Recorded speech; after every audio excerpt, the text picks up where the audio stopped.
Hey, how's it going, everybody?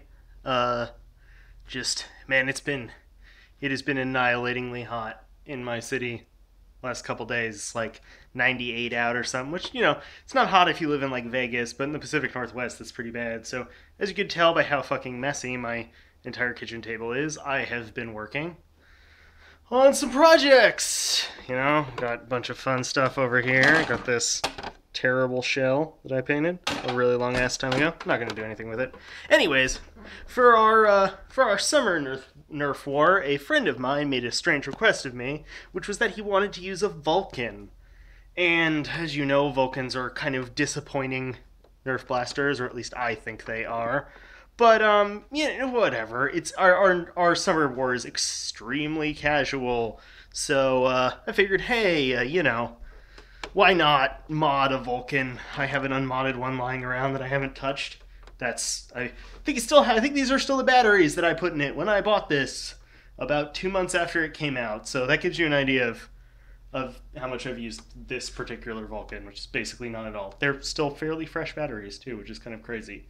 I actually think I'm going to rewire it to use either a single 9-volt IMR or a pair of 18650 IMRs before this summer, just because those are perfectly adequate for this. I mean, hell, you could run like those AA to D converters and just like run truss fires in a Vulcan and you'd be totally fine, because the motor in this does not pull very much current.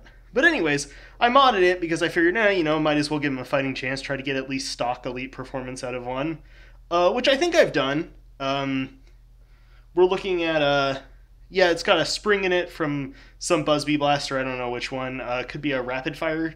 Could be one of the old rapid fire thing, the lever action shell ejecting Busby rifle. It looks like one of those springs, which I think is also a Tech 4 spring or a Tech 6 spring. I don't know. It's about 5 kilograms. It's slightly stronger than the stock Vulcan spring.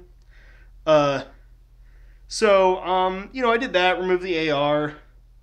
Buffed up some of the internals a teeny bit, but overall it's pretty stock.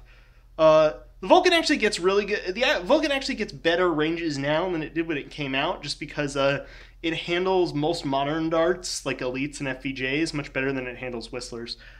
So I think in this chain I've got like a rough sampling of all the stuff we commonly use in our dart pool, like some FVJs, some Zurus, stuff like that. Just generic bad community darts.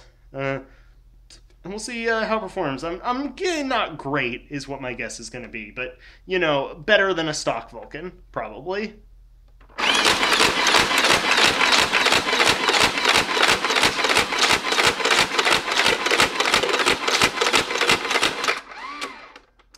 All right, so that's good. That's like 40-foot ranges, I think. That's about what we're getting here.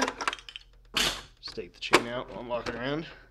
That's like 40-foot ranges. Some of those darts were bouncing pretty crazy like.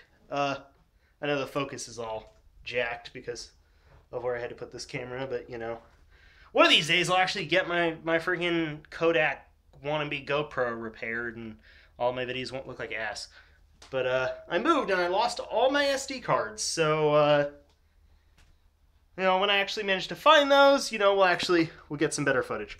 So yeah, lightly modded Vulcan. Pretty, average performance, all things considered. All right, guys, catch you next time.